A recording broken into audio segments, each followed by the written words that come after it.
Sudah cukup. Saya tidak mau lihat wajahmu lagi di rumah ini. Pergi sekarang juga. Saya hanya ingin bertemu anak saya, Bu. Saya tidak berniat mengganggu. Ibu mertua yang angkuh itu tidak tahu kalau ibuku yang mereka usir ini adalah seorang bos besar, pemilik perusahaan tempat mereka semua cari makan. Kuat mereka syok saat melihat aku dan ibuku membeli private jet. Halo Bunda, semoga Bunda semuanya dalam keadaan sehat dan bahagia ya. Sebelum masuk ke ceritanya, jangan lupa like, komen, dan subscribe channel ini ya. Selamat menonton. Angin malam Jakarta selalu membawa serta aroma harapan dan keputusasaan. Bagi Naila yang berdiri di balkon apartemen mewahnya, malam itu terasa seperti cawan pahit yang sudah terlalu sering ia teguk. Di dalam tawarnya, Ibu Mariska dan Reza terdengar jelas dari ruang keluarga. Mereka sedang menonton acara hiburan. Sesekali diselingi pujian Ibu Mariska untuk putranya yang dianggap sukses dan berprestasi. Naila hanya menghela napas. Kata sukses, dalam kamus Ibu Mariska selalu identik dengan Reza, suaminya, dan bukan dirinya. Naila adalah seorang wanita muda yang cantik dengan mata coklat bening yang seringkali menyimpan rahasia dan seulas senyum tipis yang jarang mencapai matanya. Ia tumbuh di keluarga sederhana di sebuah desa kecil, dibesarkan oleh seorang ibu tunggal, Laras yang berjuang keras menafkahinya. Meski hidup dalam keterbatasan, Laras selalu menanamkan nilai-nilai kejujuran, kerja keras, dan pendidikan yang tinggi pada Naila. Berkat kegigihan ibunya, Naila berhasil meraih beasiswa dan lulus dengan predikat terbaik dari universitas ternama. Namun semua pencapaian itu seolah tak berarti di mata keluarga Reza. Reza adalah anak tunggal dari Ibu Mariska, seorang wanita parubaya yang flamboyan dengan selera tinggi dan ego yang sama tingginya. Sejak awal Ibu Mariska menentang keras hubungan Reza dengan Naila. Apa kata orang nanti? Anakku yang kaya raya menikah dengan gadis desa yang tak punya apa-apa. Bisiknya pada Reza suatu kali, yang sayangnya didengar oleh Naila. Reza yang selalu mendambahkan restu ibunya seringkali terjebak di antara dua wanita yang dicintainya, atau setidaknya yang satu ia cintai dan yang satu lagi ia takuti. Pernikahan Naila dan Reza 3 tahun silam terjadi setelah Reza mengancam akan kawin lari jika Ibu Mariska tetap menolak. Terpaksa Ibu Mariska merestui, namun dengan 1001 syarat dan cemoohan yang tak pernah putus. Naila tahu ia telah masuk ke dalam sanggur di emas yang ternyata berkarat. Apartemen mewah ini, mobil-mobil mengkilap di garasi dan segala kemewahan yang Reza suguhkan hanyalah selubung tipis yang menyembunyikan kehampaan. Kehampaan yang tercipta dari setiap tatapan merendahkan, setiap sindiran, dan setiap perbandingan tak adil yang selalu dilontarkan Ibu Mariska. Ibunya Laras adalah korban terbesar dari kekejaman verbal Ibu Mariska.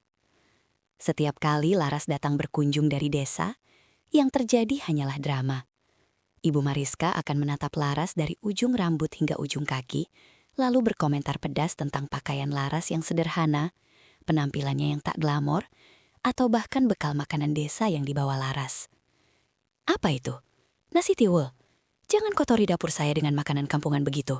Serunya pernah suatu kali membuat Laras menunduk malu. Rasa sakit hati Naila terhadap perlakuan itu sudah menumpuk seperti gunung es yang siap runtuh kapan saja.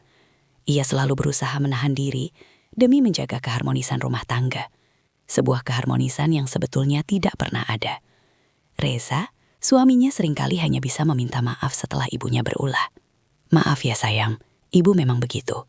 Nanti biar aku bicara dengan ibu. Janjinya, janji yang tak pernah benar-benar ditepati. Reza terlalu pengecut untuk menghadapi ibunya sendiri. Terlalu nyaman dalam bayang-bayang dominasi Ibu Mariska. Dan Naila, ia perlahan mulai lelah. Lelah dengan sandiwara ini, lelah dengan peran sebagai menantu yang selalu salah, dan paling lelah dengan perlakuan terhadap ibunya. Luka lama itu kini terasa semakin menganga. Pagi itu Naila terbangun dengan perasaan yang tidak enak, seperti ada bayangan gelap yang membayangi harinya. Bukan karena mimpi buruk, melainkan karena ia tahu persis apa yang akan terjadi. Hari ini ibunya Laras akan datang berkunjung, dan seperti yang sudah-sudah, kedatangan Laras selalu menjadi sinyal dimulainya sebuah sandiwara penuh sindiran dan cemoohan dari Ibu Mariska. Naila melirik ke sampingnya. Reza masih terlelap, napasnya teratur. Wajahnya tampak damai, seolah tak ada sedikit pun beban atau kekhawatiran yang menguasai dirinya. Terkadang Naila iri pada ketidakpedulian Reza terhadap segala kekacauan emosi yang terjadi di rumah ini, seolah ia bisa mematikan saklar perasaannya sesuka hati. Ia beranjak dari tempat tidur, menarik selimut tipis hingga menutupi tubuh Reza, lalu melangkah pelan menuju dapur. Aroma kopi yang baru diseduh dan roti panggang yang mulai keemasan memenuhi ruangan, menciptakan suasana hangat yang kontras dengan dinginnya perasaannya. Tak lama kemudian, suara langkah kaki yang anggun terdengar mendekat. Ibu Mariska muncul lengkap dengan daster sutra berwarna marun yang mengilap dan masker wajah berwarna hijau muda yang masih menempel di pipinya, memancarkan bau herbal yang kuat. Ia duduk di meja makan dengan gaya angkuh, memamerkan cincin berlian besar di jari manisnya. Lalu melirik Naila dengan pandangan menilai dari balik masker wajahnya. "Masakanmu lumayan, Naila," sindirnya. Suaranya sedikit redam masker. "Tapi ya jangan samakan dengan masakan bibi di rumah dulu. Lebih mewah bahan-bahannya, pilihan, dan tentu saja lebih bersih." Naila hanya mengangguk tipis, tangannya sibuk membalik roti. Ia sudah terlalu sering mendengar kalimat semacam itu. Sebuah mantra yang selalu Ibu Mariska ulang untuk mengingatkannya pada statusnya yang rendah. Ia tahu apapun yang ia lakukan, tak akan pernah cukup baik di mata Ibu Mariska. Tak peduli seberapa keras ia berusaha. "Oh ya, ibumu datang hari ini kan?" tanya Ibu Mariska. Nadanya tiba-tiba berubah dingin seperti suhu di kutub utara. Ia melepas maskernya dengan gerakan dramatis. "Aku harap dia tidak membawa oleh-oleh aneh-aneh dari desa. Aku tidak mau rumah ini bau tanah atau bau kampung. Reputasiku bisa hancur kalau tamuku tahu ada barang-barang aneh di sini." Naila mengepalkan tangan di bawah meja. Kukunya menancap di telapak tangan. "Ibu tidak perlu khawatir," ucapnya, berusaha menjaga suaranya tetap tenang. "Ibu pasti tidak akan membawa apapun yang merepotkan." "Baguslah," kata Ibu Mariska, menyeruput kopinya dengan anggun. "Aku tidak mau reputasiku sebagai nyonya rumah terganggu hanya karena kehadiran orang-orang dari luar lingkup kita." Ia menegaskan dengan penekanan pada frasa, "luar lingkup kita," yang jelas-jelas ditujukan untuk merendahkan Laras dan latar belakang sederhana mereka. Kalimat itu terasa seperti tamparan dingin di pipi Naila. Pukul 10 pagi, bel apartemen berbunyi. Nada klasik yang biasanya menyenangkan kini terdengar seperti lonceng alarm bahaya bagi Naila. Jantung Naila berdegup kencang, memukul-mukul rusuknya. Ia tahu persis siapa yang datang. Dengan langkah tergesa, ia mendekati pintu dan membukanya. Di sana berdiri ibunya, Laras, dengan tas kain sederhana bermotif batik di tangannya. Senyum hangat Laras yang selalu tulus dan meneduhkan, selalu menjadi penawar bagi setiap luka dan kepedihan yang dirasakan Naila di rumah ini. Naila memeluk ibunya erat, membenamkan wajahnya di bahu Laras. Aroma tanah basah dan kesederhanaan pedesaan langsung menyeruak. Membanjiri indera Naila seketika, menenangkan setiap sarafnya yang tegang. "Halo, Nak." Suara Laras lembut dan penuh kasih. Tangannya menepuk-nepuk punggung Naila. Matanya melirik sekilas ke dalam apartemen yang mewah. Tahu betul badai apa yang akan dihadapinya kali ini. Belum sempat Naila mengajak Laras masuk lebih jauh atau menanyakan kabarnya, suara Ibu Mariska sudah menyambut dari ruang tamu, melengking memecah keheningan pagi. "Wah, sudah datang rupanya. Aku kira tersesat di kota besar ini. Maklum, jarang ke kota ya." Laras tersenyum tipis, mencoba menahan gejolak di hatinya. "Selamat pagi, Bu Mariska. Maaf mengganggu." "Mengganggu? Tentu saja tidak. Aku suka keramaian." Ibu Mariska berkata, namun sorot matanya penuh cibiran. Seolah setiap kata yang keluar dari bibirnya adalah racun yang disembunyikan dalam madu. "Tapi aku harap kamu tidak membawa hal-hal yang tidak penting. Rumah ini sudah penuh dengan barang-barang berharga. Tidak ada tempat untuk tumpukan barang tidak berguna." Naila melihat Laras menunduk, matanya sedikit meredup, seolah cahaya di dalamnya perlahan padam. Ia meraih tas kain ibunya. "Ini hanya baju ganti, Bu, tidak ada yang lain." "Oh, begitu. Aku kira kamu membawa hasil panen dari kebun lagi. Biasanya kan begitu. Kacang, singkong, atau apalah itu." Ibu Mariska terkekeh sinis, lalu menoleh ke Reza yang baru saja keluar dari kamar mandi. Rambutnya masih basah. "Reza, lihat ibumu datang. Semoga kali ini tidak ada drama lagi ya. Aku sudah lelah dengan drama-drama receh." Reza tersenyum kaku pada Laras, sebuah senyum yang tak pernah mencapai matanya. "Selamat datang, Bu," ucapnya datar. Ia tahu persis bagaimana ibunya akan bersikap, dan ia memilih untuk menjadi penonton pasif. Seolah semua ini hanyalah sebuah pertunjukan yang tidak melibatkan dirinya. Skenario klasik ini selalu terulang, seperti film lama yang diputar berulang-ulang tanpa jeda. Laras akan mencoba bersikap ramah dan seramah mungkin, berusaha mencairkan suasana dengan cerita-cerita kecil dari desa. Ibu Mariska akan melontarkan sindiran demi sindiran yang semakin lama semakin menusuk, dan Reza akan menjadi penengah yang tidak pernah memihak, memilih untuk bersembunyi di balik ketidakpeduliannya, membiarkan ibunya merundung Naila dan Laras tanpa ada pembelaan berarti. Naila merasa dadanya sesak, seperti ada beban berat yang menindihnya. Ia melihat Laras yang duduk di sofa dengan canggung, berusaha membuat dirinya sekecil mungkin, agar tidak terlalu menarik perhatian Ibu Mariska. Setiap kali Ibu Mariska berbicara, Laras akan menatap lantai, seolah mencari jawaban atas nasibnya di sana. Rasa kasihan dan marah bergejolak dalam diri Naila, menciptakan badai di dalam hatinya. Mengapa ibunya, wanita paling mulia yang dikenalnya, harus selalu diperlakukan seperti ini? Mengapa Reza, suaminya, tidak pernah sungguh-sungguh membela mereka? Perasaan Naila diabaikan, ditumpuk di bawah tumpukan sindiran. Begitu juga perasaan ibunya. Ia tahu ada batas kesabaran, dan batas itu sebentar lagi akan mencapai titik didih. Sebuah keputusan besar harus segera diambil. Setelah makan siang yang canggung dan terasa seperti sesi interogasi, di mana Ibu Mariska tak henti-henti mengomentari cara makan Laras yang dianggapnya kurang berkelas, tidak tahu etiket, bahkan menyindir suara sendok Laras yang beradu dengan piring. Naila akhirnya berhasil menciptakan kesempatan untuk berbicara berdua dengan ibunya. Ia mengajak Laras ke kamar tidur utama mereka, sebuah tempat yang terasa seperti satu-satunya benteng pertahanan dari dominasi Ibu Mariska. Jauh dari jangkauan telinga Ibu Mariska yang selalu tajam dan mata Reza yang cenderung abai. Laras duduk di tepi ranjang berukuran king size yang empuk, tatapannya kosong, menerawang jauh keluar jendela apartemen yang memperlihatkan pemandangan kota Jakarta yang gemerlap. Gedung-gedung pencakar langit menjulang tinggi di bawah langit biru yang cerah, lalu lintas padat bergerak seperti semut di bawah sana.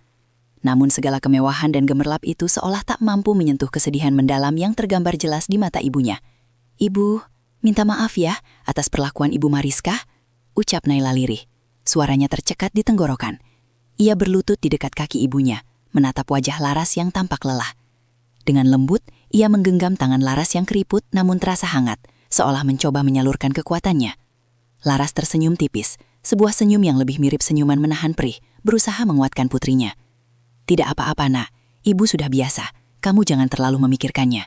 "Tapi Naila tidak biasa, Bu. Naila tidak bisa menerima ini." "Sela Naila," suaranya bergetar menahan tangis. Setiap kali ibu diperlakukan seperti itu, hati Naila sakit. Naila tidak tahan lagi melihat ibu dihina terus-menerus. Ibu datang jauh-jauh dari desa hanya untuk diperlakukan seperti pembantu, seperti orang asing yang tak diundang. Kenapa ibu harus menanggung semua ini? Kenapa ibu tidak membela diri? Ibu kan juga punya harga diri. Air mata Naila mulai menggenang, membentuk genangan kecil di pelupuk matanya. Laras menghela napas panjang. Tatapannya menerawang jauh ke masa lalu. Tangannya membelai rambut Naila dengan sayang. "Nak, ada hal-hal yang tidak bisa ibu ceritakan sepenuhnya padamu sekarang. Ada beban yang ibu pikul sendirian selama ini. Tapi percayalah, ini semua demi kebaikan kita, demi masa depanmu." Naila mengerutkan kening. Firasat buruk mulai merayapi benaknya. "Demi kebaikan apa, Bu? Apa ibu menyembunyikan sesuatu dari Naila? Kenapa ibu tidak mau jujur?" desaknya. Suaranya tercekat oleh rasa penasaran dan takut akan kebenaran. Laras terdiam sejenak, bimbang, seolah sedang menimbang-nimbang kata yang tepat untuk mengungkap sebuah rahasia besar. Lalu ia menguatkan diri, menatap mata Naila dengan sorot penuh penyesalan. "Naila, ada sebuah kesepakatan, sebuah janji yang ibu buat dengan keluarga Reza." Mendengar kata kesepakatan dan janji, Naila merasakan sebuah pukulan telak. Firasat buruknya kini berubah menjadi kenyataan yang menakutkan. "Kesepakatan apa, Bu?" desaknya lagi. Suaranya kini nyaris tak terdengar, hanya sebuah bisikan. "Dulu saat kamu kuliah di kota, dan ibu harus menanggung biaya yang sangat besar. Ibu sempat terdesak. Ada masalah keuangan yang sangat pelik." Laras memulai, suaranya pelan, bergetar, dan penuh kepedihan yang mendalam. "Uang tabungan ibu hampir habis, sementara biaya semestermu terus naik. Ibu sudah mencoba segala cara, pinjam sana-sini, tapi tidak ada jalan keluar. Saat itu Reza, dia mengetahui kesulitan ibu. Dia datang menemui ibu secara diam-diam. Dia bilang, dia akan menanggung semua biaya kuliahmu sampai selesai, sampai kamu wisuda dengan gelar terbaik. Asalkan ibu tidak pernah mencampuri urusan rumah tangga kalian setelah menikah nanti. Dan yang paling berat, asalkan ibu bersedia menahan diri dari segala perlakuan keluarga Reza, terutama Ibu Mariska. Bahkan jika itu menyakitkan, bahkan jika ibu dihina dan direndahkan, ibu harus diam dan menerimanya." Mata Naila membulat sempurna. Sebuah perasaan campur aduk menyerbu dirinya dengan kekuatan dahsyat, terkejut, marah, sedih yang tak terhingga, dan rasa bersalah yang menggerogoti. Jadi, semua perlakuan merendahkan ini, setiap kata hinaan, setiap sindiran pahit yang ibunya terima selama bertahun-tahun, adalah bagian dari harga yang harus dibayar demi pendidikannya, demi mimpi yang dulu ia kejar dengan penuh semangat. Jadi ini semua karena Naila, karena biaya kuliah Naila yang besar. Tanya Naila, suaranya tercekat. Ia tak bisa membayangkan betapa beratnya beban yang ditanggung ibunya. Hatinya remuk redam, hancur berkeping-keping. Ia merasa seperti putri yang tidak tahu berterima kasih, yang justru menjadi beban berat bagi ibunya, menjerumuskan ibunya ke dalam lingkaran penghinaan ini. Laras buru-buru menggeleng. Air mata mulai mengalir deras di pipinya yang keriput, membentuk jejak di wajahnya yang lelah. Bukan, Nak, bukan salahmu sama sekali. Jangan pernah berpikir begitu. Ini pilihan ibu. Ibu ingin kamu sukses, ingin kamu meraih cita-citamu, ingin kamu tidak merasakan kesulitan seperti ibu. Reza hanya memanfaatkan keadaan saat itu. Dia tahu kita butuh, dan dia menggunakan itu sebagai alat tawar. Dan ibu menyetujuinya, menyetujui untuk diinjak-injak seperti ini. Ibu menyetujui untuk terus-menerus dihina. Naila tak bisa menahan air matanya lagi. Ia membayangkan bagaimana ibunya pasti menderita selama ini, menelan pil pahit demi kebahagiaan dan masa depan putrinya. Penyakit-penyakit yang sering diderita ibunya belakangan ini, stres yang terlihat jelas di setiap garis wajahnya, semua itu kini terasa masuk akal. Itu bukan hanya penyakit fisik, melainkan juga penyakit hati yang tak kunjung sembuh. Ibu tidak punya pilihan lain, Nak, bisik Laras Naila. Ibu tidak ingin kamu putus kuliah. Itu satu-satunya jalanmu menuju kehidupan yang lebih baik, menuju masa depan yang lebih cerah. Naila memeluk ibunya erat-erat, seolah ingin menyatukan kembali kepingan hati ibunya yang hancur. Air mata mereka bercampur, membasahi bahu Naila. Luka lama yang tadinya hanya menganga, kini terasa semakin dalam, berdarah-darah, meninggalkan bekas yang perih. Kesepakatan tersembunyi ini yang baru ia ketahui, menjelaskan segalanya. Ini menjelaskan mengapa ibunya selalu pasrah, mengapa Reza selalu diam, dan mengapa Ibu Mariska begitu leluasa menghina mereka tanpa merasa bersalah. Hati Naila memang remuk, namun di balik rasa sakit yang teramat sangat itu, sebuah bara api mulai menyala.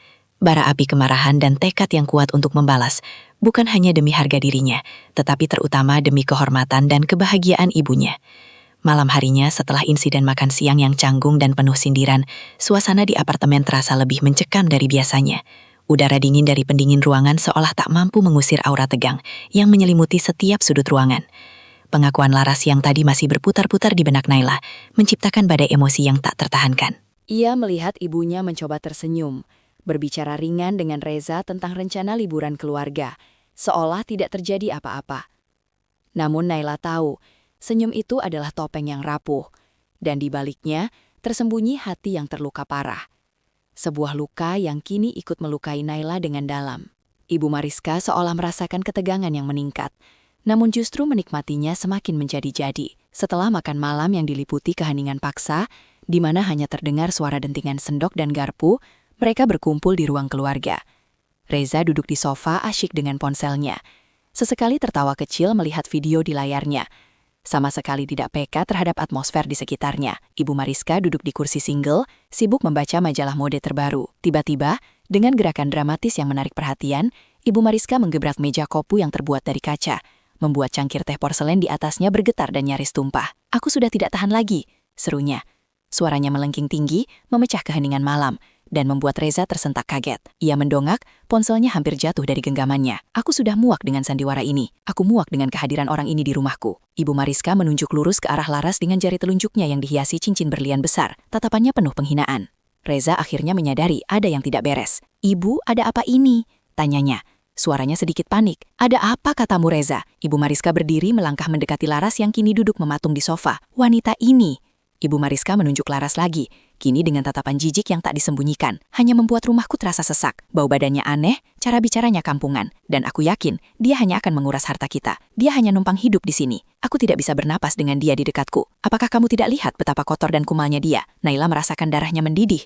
Uap panas seolah keluar dari telinganya. Ia ingin melompat, membela ibunya, meneriaki Ibu Mariska. Setiap kata yang keluar dari mulut Ibu Mariska terasa seperti pukulan telak. Tapi Laras dengan cepat meraih tangan Naila, mencengkramnya erat, memberi isyarat agar ia tetap diam. Laras sendiri hanya menunduk dalam-dalam, bibirnya bergetar, berusaha menahan air mata yang sudah menggenang dan siap tumpah. Wajahnya pucat pasi. Cukup, Bu. Hentikan ini. Naila akhirnya tak tahan lagi. Kesabarannya benar-benar habis. Kenapa ibu selalu menghina Ibu Naila?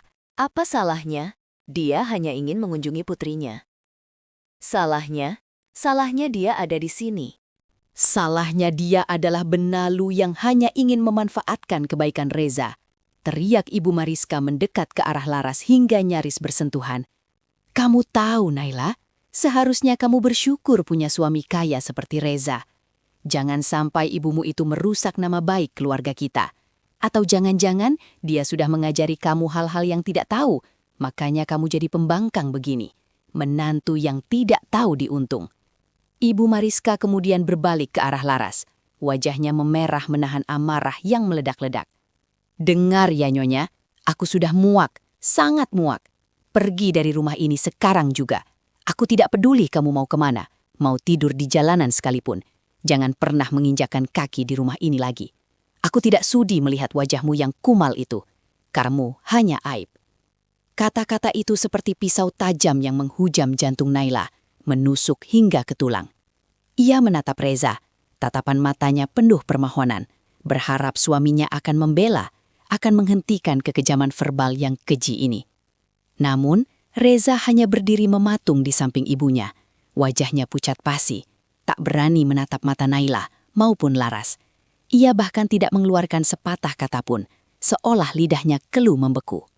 Keberaniannya menguap begitu saja di hadapan dominasi ibunya yang mutlak. Ia benar-benar pengecut. Laras perlahan bangkit berdiri, tubuhnya gemetar hebat, seolah ia akan roboh kapan saja. Ia menatap Naila dengan tatapan penuh maaf dan kepedihan yang mendalam, lalu mengangguk kecil, seolah berkata, "Biarkan saja, Nak." Dengan langkah gontai, ia berjalan menuju pintu apartemen, memunguti tas kainnya yang tergeletak di lantai dengan tangan bergetar. "Ibu, jangan pergi, Bu. Naila ikut Ibu." Naila berteriak, mencoba menahan ibunya, berusaha meraih tangannya. Tapi Ibu Mariska mencekal lengan Naila dengan kuat, menghentikan langkahnya. "Biarkan saja, pergi sana. Aku sudah tidak mau melihat mukamu lagi. Kalian berdua sama saja, sama-sama pembangkang dan tidak tahu diri, sama-sama miskin dan menjijikan." Ibu Mariska mendorong punggung Laras hingga nyaris tersandung di ambang pintu, seolah ingin segera menyingkirkannya. Hati Naila hancur berkeping-keping, tak bersisa. Ia melihat ibunya melangkah keluar pintu apartemen. Punggungnya terlihat begitu rapuh dan kecil, di balik pintu yang segera ditutup Ibu Mariska dengan bantingan keras yang memekakkan telinga. Suara bantingan itu menggema di seluruh apartemen, seperti suara tembakan yang mengakhiri segalanya. Air mata Naila tumpah ruah, membanjiri pipinya, membasahi wajahnya yang kini merah padam karena marah dan sakit hati. Rasa sakit, marah, dan kecewa yang memuncak akhirnya meledak tak terkontrol. Ia menatap Ibu Mariska dengan sorot mata penuh kebencian yang belum pernah terlihat sebelumnya. Tatapan itu menusuk lurus ke jantung Ibu Mariska. Meski wanita itu tampak tak gentar. "Ibu, ingat baik-baik. Ibu akan menyesal seumur hidup Ibu. Akan tiba saatnya Ibu berlutut di hadapan kami," teriak Naila. Suaranya parah serak karena tangis. Ibu Mariska tertawa sinis, tawa yang penuh kemenangan dan meremehkan. "Menyesal? Untuk apa? Aku justru merasa lega. Sekarang rumah ini bersih dari benalu. Kalian tidak akan pernah bisa menyamai kami. Ingat itu." Naila menoleh ke arah Reza yang kini akhirnya mendekatinya, mencoba meraih tangannya. Wajahnya tampak menyesal, namun terlambat. "Sayang, sudah jangan begini. Ibu memang suka begitu. Sabar ya." "Diam, Reza. Jangan sentuh aku." Naila menepis tangan Reza dengan kasar. Tatapan matanya menghujam Reza dengan kekecewaan yang mendalam. "Kamu tidak pernah melakukan apa-apa. Kamu melihat ibuku dihina, diusir seperti binatang, dan kamu hanya diam saja. Kamu pengecut. Kamu tidak pantas disebut anak, apalagi suami. Aku muak denganmu. Kata-kata Naila menghujam Reza seperti tombak, menusuk tepat di ulu hatinya. Ia terdiam, membeku di tempatnya, menatap Naila dengan mata melebar. Naila tidak menunggu jawaban. Dengan langkah cepat dan penuh kemarahan, ia berbalik, masuk ke kamar dan membanting pintu kamar dengan keras. Bahkan lebih keras dari bantingan pintu Ibu Mariska tadi. Di dalam kamar, Naila menangis terseduh-seduh, membiarkan semua emosi meluap tak terkontrol. Bara api yang tadinya hanya menyala kecil, kini berkobar hebat, menjadi api yang membakar seluruh jiwanya. Tekadnya sudah bulat. Ia tidak akan membiarkan ibunya diperlakukan seperti ini lagi. Ia akan membalas semuanya dengan cara yang tak pernah mereka bayangkan. Dengan cara yang akan membuat mereka syok dan menyesal seumur hidup. Pengusiran keji ini adalah pemicu, dan Naila bersumpah mereka akan membayar mahal untuk setiap tetes air mata ibunya. Setelah tangisan yang menyayat hati itu mereda, meninggalkan jejak perih di sudut matanya yang sembab, Naila bangkit dari ranjang. Wajahnya sembab, matanya merah, dan sedikit bengkak. Namun di balik itu, ada api amarah dan tekad membara yang tak bisa dipadamkan, bahkan oleh air mata sekalipun. Cukup sudah ia menjadi menantu yang tertindas. Cukup sudah ia diperlakukan seperti bayangan tak berharga di rumah ini. Dan yang paling penting, cukup sudah ibunya dihina, diusir layaknya sampah yang tak berguna. Kesepakatan yang dibuat Laras dengan Reza, pengorbanan yang begitu besar dan baru ia ketahui kini, menjadi bahan bakar bagi api dendam yang membara di dadanya. Naila bukan lagi gadis desa polos yang penurut, yang mudah diperdaya dan diinjak-injak. Ia adalah wanita yang kini terluka parah, namun luka itu akan menjadi kekuatannya yang tak terduga. Dengan tangan gemetar namun mantap, Naila mengeluarkan koper lamanya yang berwarna coklat pudar dari balik lemari. Koper yang jarang sekali ia gunakan, karena sebagian besar pakaiannya kini adalah hadiah-hadiah mahal dari Reza. Dengan gerakan cepat dan tanpa ragu, ia mulai memasukkan beberapa helai pakaian yang paling esensial, dokumen-dokumen penting miliknya, serta laptopnya. Ia tak butuh apa-apa lagi dari rumah ini, dari keluarga ini. Harta yang mereka banggakan, kemewahan yang selalu dipamerkan Ibu Mariska, kini terasa menjijikkan di matanya, seperti racun yang manis. Tepat ketika Naila selesai menutup kopernya, ketukan pelan terdengar di pintu kamar. Suara Reza. "Naila, sayang, buka pintunya. Kita bicara baik-baik, jangan gegabah." Naila tidak menjawab. Ia tahu pembicaraan baik-baik Reza selalu berakhir dengan dirinya yang diminta mengalah, diminta mengerti sikap ibunya yang memang begitu, dan diminta untuk bersabar. Kesabarannya sudah habis, terkikis habis oleh penghinaan demi penghinaan. Setelah selesai berkemas dan hatinya sudah bulat, Naila menarik napas dalam-dalam. Dengan tangan gemetar namun penuh tekad, ia memutar kenop pintu dan membukanya. Reza terkejut melihat koper di tangannya. Wajahnya pucat pasi, matanya melebar tak percaya. "Naila, kamu mau kemana? Jangan bercanda, ini sudah malam." "Aku tidak bercanda, Reza," kata Naila. Suaranya dingin dan tegas membuat Reza merinding. Setiap suku kata yang keluar dari mulut Naila terdengar seperti embun beku yang menusuk. "Aku pergi. Aku tidak bisa lagi tinggal di tempat di mana ibuku sendiri diusir dan dihina seperti itu. Aku tidak sudi." "Tapi, Naila, ini kan rumah kita, rumah yang sudah kubangun untukmu. Kamu mau kemana sendirian? Jangan gegabah, sayang. Ibu Mariska tidak bermaksud begitu. Dia cuma emosi sesaat. Nanti aku akan bicara dengannya." Reza mencoba menjelaskan, mencoba meraih tangan Naila. Namun kata-katanya terdengar hampa di telinga Naila. "Cukup, Reza." "Aku muak dengan pembelaanmu yang tidak berarti itu. Aku muak dengan kata-kata emosi sesaat yang selalu kamu ucapkan." Naila menepis tangan Reza dengan kasar. "Kamu tidak pernah membelaku, tidak pernah membela ibuku. Kamu hanya diam. Diammu adalah persetujuan atas semua penghinaan itu. Kamu tahu ibuku diusir, dan kamu tetap diam." Naila menatapnya lurus, matanya menyala. "Aku akan pergi ke tempat di mana aku dan ibuku dihormati, di mana kami dianggap manusia. Dan kamu, nikmati saja kemewahanmu bersama ibumu yang angkuh itu. Nikmati penderitaan yang kalian ciptakan." Tanpa menunggu jawaban Reza, Naila menarik kopernya dan berjalan cepat menuju pintu keluar apartemen. Reza berusaha menahan, meraih lengannya. "Naila, kumohon jangan lakukan ini. Namun Naila meloloskan diri dari genggamannya dengan kekuatan yang tak Reza duga. Di ambang pintu, Naila menoleh ke belakang. Di sana, Ibu Mariska telah muncul dari ruang keluarga. Wajahnya tampak terkejut, sorot matanya antara marah dan tak percaya. Ibu Mariska mungkin tidak pernah membayangkan Naila akan berani melakukan ini. Kalian pikir ini adalah akhir? Kata Naila. Suaranya pelan, namun penuh ancaman. Setiap kata keluar dengan penekanan yang kuat. Kalian salah besar. Ini baru permulaan. Kalian akan menyesal, sangat menyesal. Kalian akan membayar setiap tetes air mata ibuku. Dan setiap hinaan yang kalian lontarkan. Tunggu saja. Dan dengan itu, Naila melangkah keluar dari ambang pintu, meninggalkan apartemen mewah itu, meninggalkan Reza yang membeku di tempatnya, dan Ibu Mariska yang kini terdiam tercengang, seolah baru saja disambar petir. Naila menekan tombol lift, dan tak lama kemudian, pintu lift terbuka dengan suara memayar. Naila masuk, napasnya lega, bercampur tegang. Ia tahu, ini adalah langkah besar, langkah yang tak bisa ditarik kembali.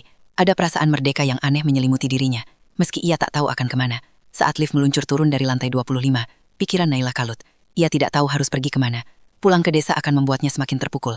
Melihat ibunya dalam kondisi sedih, ia hanya punya sedikit uang tunai dan kartu ATM. Tiba-tiba ponsel Naila berdering di dalam tasnya. Sebuah nomor tak dikenal muncul di layar. Ia ragu, awalnya ingin mengabaikannya. Namun sebuah dorongan aneh membuatnya akhirnya mengangkat panggilan itu. Halo? Suara Naila serak karena sisa tangis. Suara di ujung sana adalah suara seorang wanita parubaya. Selamat malam. Ini Naila, putri dari Ibu Laras Sudibo. Naila terkejut. Bagaimana wanita ini tahu namanya dan siapa ibunya? Ya, saya sendiri. Ada apa ya? Saya Maya. Saya adalah asisten pribadi Ibu Laras. Beliau meminta saya untuk menghubungi Anda, kata suara itu dengan tenang. Beliau tahu apa yang terjadi tadi. Beliau sudah mendengar semuanya dari tadi. Beliau meminta Anda untuk tidak khawatir dan menunggu di lobi apartemen. Ada hal penting yang perlu beliau bicarakan dengan Anda. Dan beliau sudah dalam perjalanan menuju lokasi Anda. Naila terdiam bingung. Asisten pribadi? Lokasi apa maksudnya? Ibunya tidak pernah menyebut punya asisten pribadi. Setahu Naila, ibunya hanya seorang ibu rumah tangga biasa di desa. Sesekali membantu tetangga bertani. Perasaannya campur aduk, antara kebingungan yang luar biasa dan secercah harapan yang tak terduga. Apa yang sebenarnya ibunya sembunyikan selama ini? Apakah ini berkaitan dengan rahasia dan kesepakatan yang diceritakan ibunya tadi? Tekadnya semakin bulat. Ia harus mencari tahu. Takdir seolah sedang menunjukkan jalan. Begitu pintu lift terbuka di lobi apartemen yang megah, menampilkan lantai marmer mengilap dan lampu kristal yang berkilauan, Naila langsung mencari sosok ibunya. Namun yang ia temukan bukanlah Laras yang ia kenal dengan daster sederhana dan tas kain.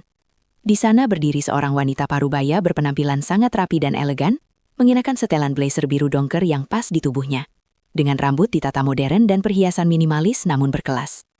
Wanita itu berdiri di samping seorang pria berseragam pengemudi yang memegang papan nama bertuliskan jelas Nyonya Laras Sudibyo.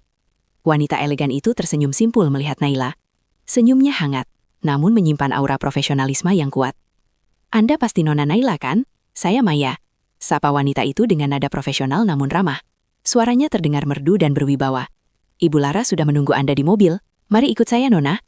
Naila masih terpaku di tempatnya, menatap Maya dengan pandangan tidak percaya. Menunggu tapi di mobil apa? Otaknya berusaha mencerna semua informasi yang masuk, namun terasa terlalu banyak dan kontradiktif. Maya hanya tersenyum tipis, mengisyaratkan ke arah pintu utama lobi yang terbuat dari kaca tebal. Di luar terparkir sebuah mobil mewah berwarna hitam mengilap, sebuah Mercedes-Benz S-Class terbaru yang memantulkan cahaya lampu lobi dengan sempurna. Mobil itu tampak sangat baru dan bersih, dengan pengemudi lain yang sudah siap siaga di samping pintu belakang, menunggu untuk membukakannya. Ini jelas bukan mobil taksi biasa, apalagi mobil jemputan online. Ini adalah mobil yang hanya dimiliki oleh orang-orang berpunya, para eksekutif kelas atas. Jauh dari citra ibunya yang selalu ia kenal. Jauh dari kesederhanaan Laras yang ia yakini selama ini. Mari Nona, jangan sampai Ibu Laras menunggu terlalu lama. Maya membimbing Naila dengan gerakan lembut namun tegas, seolah sudah terbiasa berurusan dengan orang yang terkejut. Naila melangkah keluar lobi. Pikirannya berkecamuk hebat. Mobil mewah, asisten pribadi yang berkelas, dan sekarang ibunya menunggu di dalamnya dengan penampilan yang berbeda. Ini semua tidak masuk akal. Ibunya adalah wanita sederhana dari desa yang bertani kecil-kecilan. Bagaimana mungkin? Dari mana semua ini berasal? Pertanyaan-pertanyaan itu berputar di kepalanya tanpa henti. Saat pintu belakang mobil terbuka dengan suara klik yang halus, Naila melihat ibunya duduk di dalam mengenakan pakaian yang sama sekali berbeda dari yang terakhir ia lihat beberapa jam lalu. Laras kini mengenakan setelan blue sutra berwarna emerald green yang elegan, dan celana bahan berwarna senada. Rambutnya ditata rapi dalam sanggul modern, dan ada sedikit polesan riasan tipis, lipstik merah muda, dan eyeliner tipis di wajahnya, yang membuat Laras terlihat jauh lebih muda, lebih segar, dan memancarkan aura berwibawa yang belum pernah Naila lihat sebelumnya. Bukan lagi Laras yang kumal dan ringkih seperti yang dihina Ibu Mariska tadi. Bukan lagi wanita desa yang penurut.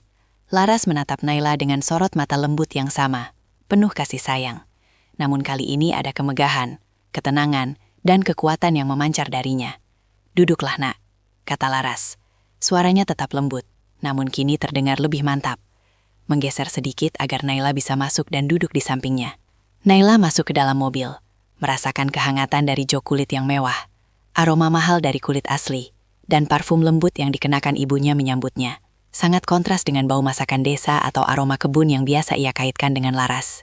Maya sudah duduk di kursi depan di samping pengemudi, yang segera menekan tombol start. Mobil pun melaju perlahan meninggalkan area apartemen, membawa Naila menjauh dari Reza dan Ibu Mariska, namun juga membawa Naila masuk ke dalam dunia yang sama sekali baru. "Ibu, apa-apaan ini?" Naila akhirnya bersuara, masih tidak percaya dengan apa yang ia lihat dan rasakan. Suaranya bergetar. "Siapa dia? Kenapa Ibu? Ibu memakai baju begini dan mobil ini?" Ibu, ibu kemana? Kenapa ibu terlihat berbeda? Laras tersenyum tipis. Sebuah senyum yang penuh rahasia, namun juga kelegaan. "Maaf, Nak. Ibu harus menyembunyikan ini darimu selama ini, demi keselamatan dan juga demi rencanamu." Ia menggenggam tangan Naila. Sentuhannya menenangkan. "Maya adalah asisten pribadi ibu, dan ini adalah salah satu mobil operasional ibu." Naila terdiam, otaknya bekerja keras memproses setiap kata. Salah satu mobil operasional, jadi ibunya punya lebih dari satu mobil mewah seperti ini. Ibunya bekerja di mana sampai punya asisten pribadi dan mobil semewah ini? "Tapi Bu, selama ini ibu selalu mengatakan kalau ibu hanya ibu rumah tangga, dan sesekali membantu di kebun tetangga di desa." Naila selalu percaya itu. Laras mengangguk. "Itu benar, ibu memang seorang ibu rumah tangga. Tapi bukan hanya itu, Nak. Ibu hanya ingin kamu fokus pada pendidikan. Ibu tidak ingin kamu terbebani atau merasa minder dengan latar belakang keluarga kita yang sebetulnya tidak kalah dari mereka. Lagi pula, ibu juga punya alasan sendiri untuk tetap terlihat sederhana, bahkan kumal di mata keluarga Reza." Mata Laras kini berkilat tajam sesaat, seolah ada percikan api di dalamnya. Ibu sengaja melakukan itu untuk menguji mereka, untuk melihat seberapa jauh keserakahan dan keangkuhan mereka, untuk melihat apakah hati Reza benar-benar tulus padamu, atau hanya tergiur harta yang ironisnya bahkan bukan hartanya sendiri.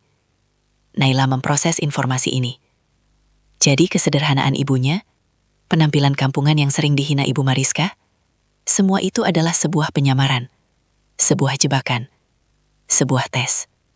Matanya membulat sempurna. "Tapi kenapa, Bu? Kenapa harus seperti ini? Kenapa harus ibu yang menanggung semua hinaan itu?" Naila masih bingung, meskipun mulai merasakan ada benang merah yang terhubung. Laras menghela napas, menatap Naila dengan tatapan penuh kekuatan dan ketenangan yang mendalam. "Nah, setelah insiden Reza menawari bantuan biaya kuliahmu dulu, ibu mulai curiga. Niatnya tidak tulus. Dia datang dengan syarat menjadikannya alat tawar-menawar di saat ibu sangat terdesak. Sejak saat itu, ibu memutuskan untuk mengubah strategi. Ibu ingin tahu apakah cinta Reza padamu tulus, atau hanya didasari materi dan status sosial. Dan ibu juga ingin melihat sejauh mana Ibu Mariska akan merendahkan kita. Ibu ingin memastikan mereka menunjukkan warna asli mereka. Jadi ibu adalah..." Naila tak sanggup menyelesaikan kalimatnya. Bibirnya terasa keluh, namun matanya sudah menangkap kebenaran yang mengejutkan. Selama ini ia menyangka ibunya adalah wanita sederhana yang tak berdaya, wanita desa yang naif. Laras menatap Naila, nya membentuk seulas senyum kemenangan yang samar. Ibu adalah Laras Sudibo. Dan seperti yang Maya katakan tadi, Nak, ibu adalah pemilik dan CEO utama dari PT Arkana Sentosa. Ucapan itu bagai petir yang menyambar tepat di siang bolong, menggelegar di benak Naila. PT Arkana Sentosa, perusahaan properti terbesar di kota ini. Perusahaan tempat Reza dan Ibu Mariska bekerja sebagai manajer senior, tempat mereka membanggakan jabatan dan gaji mereka. Jadi selama ini mereka mencari makan, membangun karir, dan mendapatkan semua kemewahan itu di perusahaan milik ibunya sendiri. Orang yang selama ini mereka hina dan rendahkan habis-habisan. Naila merasa seluruh dunia berputar. Semua kepingan teka-teki yang selama ini tercerai-berai, kini tiba-tiba menemukan jawabannya, menyatu menjadi satu gambaran utuh yang mencengangkan. Semua perlakuan keji itu, semua kesombongan mereka, kini tiba-tiba menemukan alasan mengapa ibunya begitu sabar menghadapinya. Sebuah misteri tersembunyi yang kini terkuak, membawa serta kejutan yang luar biasa, sekaligus kepuasan yang dingin. Otaknya langsung menyambungkan titik-titik. Pantas saja Ibu Mariska begitu percaya diri dengan jabatan dan posisi mereka di perusahaan itu. Mereka tak tahu sama sekali siapa pemilik aslinya. Sebuah seringai tipis muncul di bibir Naila. Campuran antara sakit hati yang mendalam dan kepuasan yang dingin. Sebuah pertanda dari apa yang akan datang. Mobil mewah Mercedes-Benz ikhlas itu melaju tenang, membelah padatnya lalu lintas Jakarta yang tak pernah tidur. Lampu-lampu kota berkelebat di luar jendela, menciptakan kilauan yang kontras dengan suasana syok dan emosi di dalam kabin. Naila masih tergugu di samping ibunya, mencoba mencerna setiap fakta yang baru saja terkuak. Ibunya, Laras, yang selama ini ia kira hanya seorang ibu rumah tangga sederhana, seorang wanita desa yang polos, ternyata adalah bos besar, pemilik dan CEO dari PT Arkana Sentosa. Perusahaan properti raksasa tempat Reza dan Ibu Mariska selama ini mencari makan, menggantungkan hidup, dan membangun kemewahan palsu mereka. Kepala Naila terasa pusing berputar, antara syok yang tak terkira, marah yang membakar, dan juga secercah kelegaan yang aneh. Ini semua terlalu gila, terlalu fantastis untuk menjadi kenyataan. Ibu Naila tidak mengerti. Bagaimana bisa? Kenapa ibu menyembunyikan semua ini? Kenapa ibu rela dihina dan dipermalukan begitu rupa selama ini? Naila akhirnya memecah keheningan yang panjang. Suaranya masih bergetar tercekat di tenggorokan. Laras menghela napas panjang, menatap putrinya dengan sorot mata yang kini penuh kebijaksanaan, ketenangan, dan kekuatan yang mendalam. Jelas sekali bahwa Laras adalah seorang wanita dengan pengalaman hidup yang luar biasa. Nak, hidup ini penuh sandiwara, penuh skenario yang tak terduga. Terkadang kita harus memainkan peran yang tidak kita inginkan, memakai topeng demi sebuah tujuan yang jauh lebih besar. Ia berhenti sejenak, memalingkan pandangan keluar jendela, menatap gedung-gedung tinggi yang berjejer. Setelah ayahmu meninggal belasan tahun yang lalu, ibu memang sempat terpuruk, kehilangan arah. Tapi ibu punya warisan kecil dari almarhum kakekmu yang entah mengapa ibu putuskan untuk investasikan di bidang properti.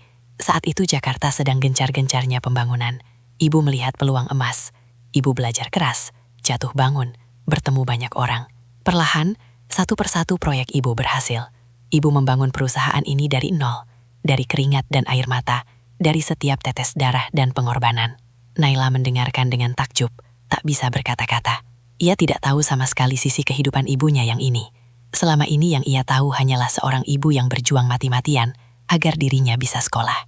Ibu sengaja tidak memberitahumu, juga kepada siapapun di desa. Ibu tidak ingin kamu terbebani dengan tanggung jawab ini, atau ada orang lain yang memanfaatkan kita, karena tahu kita punya harta. Ibu ingin kamu fokus belajar, menjadi wanita mandiri dengan ilmumu, dengan kecerdasanmu. Bukan hanya karena harta orang tua. Laras menjelaskan, menoleh kembali pada Naila. Sorot matanya tegas. Dan tentang keluarga Reza. Seperti yang ibu ceritakan tadi, niat Reza saat menawarkan bantuan untuk biaya kuliahmu itu sudah tidak tulus. Dia tahu ibu sedang kesulitan, dan dia menjadikannya alat. Itu adalah momen titik balik bagi ibu. Sejak saat itu ibu memutuskan untuk mengubah strategi. Ibu ingin tahu, apakah cinta Reza padamu tulus, atau hanya didasari materi. Dan ibu juga ingin melihat sejauh mana Ibu Mariska akan merendahkan kita. Apakah mereka akan terus menginjak-injak kita? Tapi ibu, diusir seperti tadi, diperlakukan seperti pengemis. Suara Naila tercekat. Bayangan Ibu Mariska mendorong ibunya masih sangat jelas dan menyakitkan di benaknya. Itu adalah puncaknya. Nak, batas kesabaran ibu sudah habis dan mereka sudah melewati batas itu. Kata Laras. Rahangnya mengeras, ekspresinya berubah dingin. Ibu ingin melihat sejauh mana mereka bisa bersikap. Dan mereka sudah menunjukkan wujud asli mereka. Keserakahan, keangkuhan, dan penghinaan yang tak berdasar. Mereka tidak tahu siapa yang mereka hadapi. Mobil itu akhirnya berhenti di depan sebuah gerbang besar yang terbuat dari besi tempalan artistik, dijaga ketat oleh 2 petugas keamanan berseragam. Begitu gerbang terbuka secara otomatis, terlihat sebuah rumah bergaya modern minimalis yang megah dengan arsitektur yang elegan, pencahayaan yang hangat, taman luas yang terawat sempurna, dan kolam renang yang biru jernih di halaman belakang. Ini bukan lagi apartemen mewah, melainkan sebuah mensa. Kita akan tinggal di sini sementara, Nak, kata Laras mengulas senyum kecil. Ini salah satu properti ibu. Kita akan memulai hidup baru dari sini, dengan babak yang berbeda.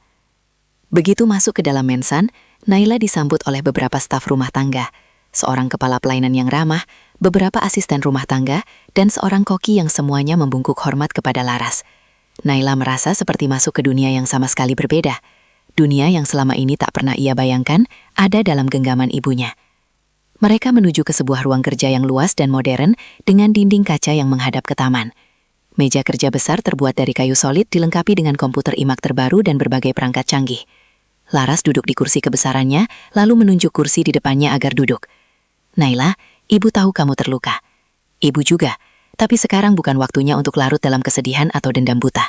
Ini waktunya untuk bertindak dengan kepala dingin dan strategi yang matang. Laras memulai. Suaranya tenang namun penuh otoritas. Laras mengambil sebuah tablet tipis dari meja kerjanya. Layarnya menyala, menampilkan antarmuka yang kompleks. Selama ini, Reza dan Ibu Mariska bekerja di perusahaanku. Reza sebagai manajer pemasaran dan Ibu Mariska sebagai manajer keuangan. Mereka pikir mereka sangat berjasa.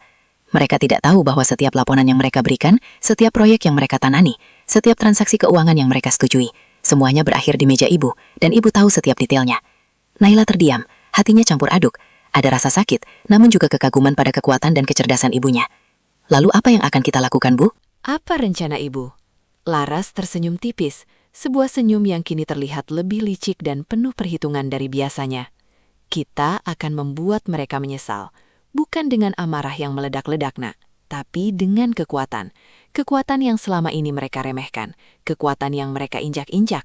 Laras menekan beberapa tombol di tabletnya, menampilkan struktur organisasi perusahaan PT Arkana Sentosa yang rumit di layar besar di dinding. Besok kita akan mulai. Ibu akan kembali memegang kendali penuh di kantor secara terang-terangan. Semua orang akan tahu siapa pemilik sebenarnya. Laras menatap Naila dengan sorot mata penuh makna. Dan kamu, Naila, ibu punya peran khusus untukmu. Aku, Naila menunjuk dirinya sendiri bingung, meskipun ada secercah harapan yang mulai tumbuh di hatinya. Ya, kamu akan belajar langsung dari ibu. Kamu akan menjadi asisten pribadi ibu, mempelajari setiap detail bisnis ini, setiap seluk-beluk perusahaan ini. Kamu akan melihat dengan mata kepalamu sendiri bagaimana mereka bekerja, bagaimana mereka hidup dalam kemewahan yang sebenarnya adalah milik kita, darah daging kita. Laras menatap mata Naila lekat-lekat, sebuah janji tersirat terucap tanpa kata. Mereka akan terkejut melihat kita. Nah, mereka akan syok dan kita akan menikmati setiap detiknya, setiap reaksi mereka, setiap penyesalan yang terlihat di wajah mereka. Ini adalah balas dendam kita, balas dendam yang elegan, cerdas, mematikan, dan tak akan mereka lupakan seumur hidup. Bara api di dada Naila kini berubah menjadi kobaran api yang membakar seluruh jiwanya. Rasa sakit itu belum hilang sepenuhnya, tapi kini ia memiliki tujuan yang jelas. Sebuah rencana balas dendam yang tersusun rapi, sebuah babak baru dalam hidupnya. Ia akan membuat Reza dan Ibu Mariska berlutut, menyaksikan dengan mata kepala mereka sendiri bahwa wanita yang selama ini mereka hina dan usir adalah bos besar, pemilik perusahaan tempat mereka semua cari makan, dan bahwa Naila yang mereka anggap menantu tak berguna, wanita desa tanpa kelas akan menjadi tangan kanan sang bos, sang pemilik perusahaan, wanita yang tak kalah berkuasa dari ibunya. Pagi hari itu, Jakarta diselimuti kabut tipis yang perlahan menyingkir di terpa cahaya matahari. Namun bagi Naila, udara terasa lebih cerah, penuh harapan dan dipenuhi aroma kemenangan yang samar. Ia mengenakan setelan blazer dan rok pensil berwarna abu-abu gelap, bahan wol berkualitas tinggi yang jatuh sempurna di tubuhnya. Dipadukan dengan blue putih bersih dari Sutra dan sepatu hak tinggi stiletto berwarna hitam mengilap. Rambutnya ditata rapi dalam sanggul modern yang elegan, dan wajahnya dipoles riasan tipis namun presisi. Lipstik nude dan eyeliner tipis yang menegaskan sorot matanya yang kini penuh tekad. Naila berdiri di depan cermin besar di kamar barunya, menatap pantulan dirinya. Ini bukan lagi Naila yang dulu, yang selalu menunduk, merasa minder, dan membiarkan diri diinjak-injak. Ini adalah Naila yang baru. Naila yang kuat, yang siap menghadapi apapun, bahkan neraka sekalipun. Laras yang kini tampil sepenuhnya sebagai seorang CEO yang berkuasa, mengenakan setelan kutur berwarna krem yang mewah, perhiasan mutiara asli yang memancarkan kilau lembut di lehernya, dan jam tangan branded di pergelangan tangannya, tersenyum bangga melihat putrinya. Senyumnya begitu menenangkan, sekaligus mengisyaratkan sebuah rencana besar. "Kamu siap, Nak?" tanyanya. Suaranya tenang, namun penuh keyakinan. Sebuah suara yang dulu hanya Naila dengar saat ibunya memberikan nasihat bijak. "Siap, Bu. Sangat siap," jawab Naila. Sorot matanya tajam, memancarkan api yang membara. Ia merasakan adrenalin mengalir deras dalam nadinya, memompa semangat baru ke seluruh tubuhnya. Mereka berdua menaiki mobil Mercedes-Benz Citayam yang sama, yang kini menjadi simbol kebangkitan mereka. Maya duduk di kursi depan di samping pengemudi, siap dengan tablet dan ponselnya, mengkoordinasikan jadwal Laras yang padat. Perjalanan menuju kantor PT Arkana Sentosa terasa singkat, meskipun jalanan Jakarta macet seperti biasa. Bagi Naila, setiap detiknya dipenuhi antisipasi yang mendebarkan. Ia membayangkan reaksi Ibu Mariska dan Reza.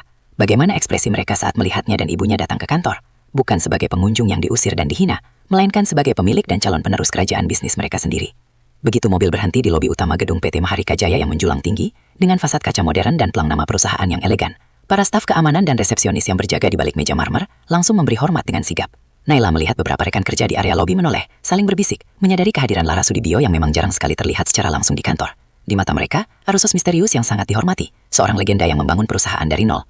Laras melangkah masuk dengan anggun, langkahnya mantap dan penuh percaya diri. Diikuti oleh Naila dan Maya yang cekatan. Suasana lobi yang ramai dengan aktivitas para krezawan tiba-tiba hening, seperti adegan dalam film yang tiba-tiba di-pause. Semua mata tanpa terkecuali tertuju pada Laras dan Naila.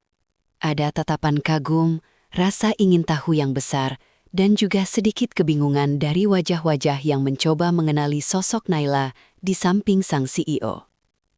Mereka tahu siapa Laras, sang pemilik, namun jarang sekali melihatnya langsung. Dan kini ada seorang wanita muda di sampingnya yang terlihat sangat mirip dengannya, memancarkan aura yang sama kuatnya. Mereka berjalan lurus menuju lift pribadi yang hanya bisa diakses oleh jajaran direksi dan CEO. Sebuah lift eksklusif yang memisahkan mereka dari keramaian krezawan.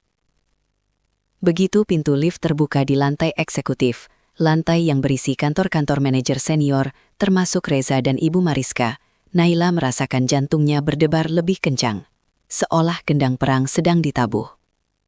Ia tahu Reza dan Ibu Mariska pasti sudah berada di kantor mereka, sibuk dengan pekerjaan yang sebenarnya adalah roda penggerak kerajaan ibunya. Saat Naila dan Laras melangkah keluar dari lift, langkah mereka mantap dan penuh percaya diri, seolah setiap jejak kaki mereka meninggalkan pesan, "Kami telah kembali, dan kami adalah penguasa." Beberapa kresawan senior yang berpapasan langsung membungkuk hormat, terlihat sedikit terkejut dengan kehadiran Laras yang mendadak. Naila melihat senyum tipis di bibir ibunya, senyum kemenangan yang tak terlihat oleh orang lain, sebuah senyum yang mengatakan, "Ini saatnya." Lalu di ujung koridor yang luas dan berkarpet tebal, terlihat Reza keluar dari ruangannya, sedang berbicara di telepon dengan mimik serius. Ia membalikkan badan untuk berjalan ke pantry, dan pandangannya langsung terpaku pada sosok Laras yang berdiri gagah di ujung koridor. Matanya membulat sempurna, pupilnya melebar karena terkejut. Ponsel di tangannya nyaris jatuh. Ia kehilangan keseimbangan sejenak. Wajahnya Reza tampak pucat pasi, seperti baru saja melihat hantu. Ia jelas tidak menyangka ibunya Naila akan berada di sini, di kantornya. Dengan penampilan seperti itu, pertanyaan besar menggantung di benaknya. Tak lama kemudian, Ibu Mariska juga muncul dari ruangannya, membawa beberapa dokumen dan sebuah cangkir kopi. Matanya yang tajam dan selalu meneliti setiap detail, menyapu koridor dan langsung menangkap kehadiran Laras dan Naila. Ia berhenti mendadak, seolah terkena sengatan listrik yang melumpuhkan. Cangkir kopi di tangannya sedikit bergetar, dan dokumen yang dipegangnya merosot sedikit. Wajahnya yang biasanya angkuh, sombong, dan penuh rasa superioritas, kini menunjukkan ekspresi yang tak bisa disembunyikan. Terkejut yang luar biasa, syok yang mendalam, dan ketakutan yang jelas terpancar. Ia menatap Naila, lalu beralih ke Laras. Kembali ke Naila, kembali ke Laras. Seolah otaknya berusaha memproses koneksi yang sama sekali tak masuk akal ini. Sosok wanita desa yang kumal yang ia usir dengan kata-kata kasar dan hinaan semalam, kini berdiri tegak dan berwibawa di kantor tempat ia mencari makan, tempat ia menggantungkan hidupnya, tempat ia merasa paling berkuasa. Dan Naila, menantunya yang ia anggap tak punya apa-apa, wanita kampung yang tak berpendidikan berdiri di sampingnya dengan aura yang sama kuatnya, seolah-olah mereka adalah ratu dan putri kerajaan. Reza akhirnya berhasil bersuara terbata-bata. Suaranya nyaris seperti bisikan yang tak percaya. "Ibu, Bu Laras, Naila, ada apa ini? Kenapa kalian di sini?" Ibu Mariska masih membeku di tempatnya, menatap Reza dan Laras dengan tatapan penuh kengerian dan kebingungan yang nyata. Keduanya, Ibu Mariska dan Reza terlihat benar-benar syok, seperti tersambar petir di siang bolong. Naila membalas tatapan mereka dengan senyum tipis yang penuh arti, sebuah senyum yang kini memancarkan kekuatan, kepercayaan diri, dan sedikit kepuasan, bukan lagi kesedihan atau rasa minder. Ini baru permulaan dari apa yang akan datang. Keheningan yang mencekam seberat timah panas menyelimuti koridor eksekutif lantai teratas PT Arkana Sentosa. Setiap detiknya terasa seperti berabad-abad bagi Reza dan Ibu Mariska yang masih berdiri membeku di tempat mereka. Mata mereka tak lepas dari sosok Laras dan Naila. Wajah mereka bergantian pucat pasi seperti mayat hidup dan memerah padam karena malu dan marah. Mencoba mati-matian memahami realitas absurd yang tiba-tiba terhampar di depan mata mereka. Di sisi lain, Laras justru mengulas senyum tipis, sebuah senyum yang tak terbaca menyimpan 1000 makna kemenangan yang dingin. Sementara Naila berdiri tegak di sampingnya, memancarkan aura yang sama kuatnya, seolah ada medan magnet tak terlihat di sekitar mereka. Laras melangkah maju, langkahnya mantap, penuh percaya diri, dan tidak terburu-buru, seperti seorang ratu yang sedang berjalan di istananya sendiri. Ia berhenti beberapa langkah di depan Reza dan Ibu Mariska, membiarkan ketegangan membangun diri. "Reza, Ibu Mariska," sapanya. Suaranya tenang, namun memiliki otoritas yang tak terbantahkan. Setiap suku kata terasa seperti pernyataan mutlak. "Selamat pagi." Ibu Mariska akhirnya menemukan suaranya, meskipun bergetar parah, seolah pita suaranya baru saja dipaksa bekerja setelah sekian lama membeku. "Laras, kakau, apa yang kau lakukan di sini? Kenapa kau berpakaian seperti ini? Ini tidak mungkin." Ia masih tidak bisa percaya dengan apa yang dilihatnya. Pertanyaan Ibu Mariska terdengar bodoh dan putus asa di telinga Naila, seperti ia masih mencoba menipu diri sendiri, meyakinkan dirinya bahwa ini hanyalah mimpi buruk. Laras mengangkat alisnya sedikit, tatapannya dingin dan menusuk, tak menunjukkan sedikit pun belas kasihan. "Ini kantorku, Ibu Mariska.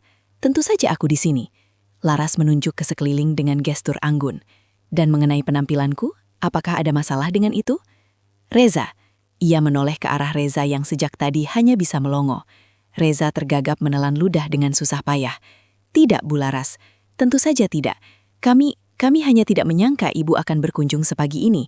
Kami kira Ibu masih di desa." Ia mencoba mencari alasan, berusaha menyembunyikan keterkejutannya yang luar biasa dan rasa takut yang mulai merayapi dirinya. "Berkunjung?" Laras terkekeh pelan. Tawa itu hampa dan dingin, namun tak mencapai matanya. "Aku tidak berkunjung, Reza. Aku pulang."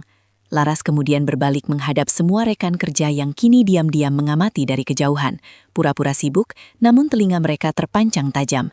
Beberapa dari mereka bahkan mencoba mencuri dengar setiap kata yang diucapkan. "Perhatian semuanya."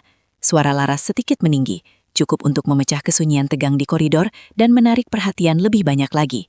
Seketika semua mata tertuju padanya. Reza dan Ibu Mariska terlihat semakin tegang, seperti seutas tali yang ditarik hingga hampir putus. Keringat dingin mulai membasahi pelipis Reza.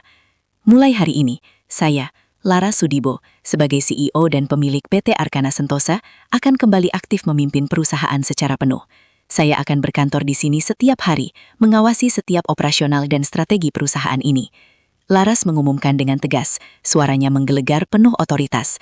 "Dan saya juga ingin memperkenalkan kepada kalian tangan kanan saya yang baru dan juga direktur operasional kita yang akan datang." Laras mengulurkan tangannya ke arah Naila, mengisyaratkan Naila untuk melangkah maju.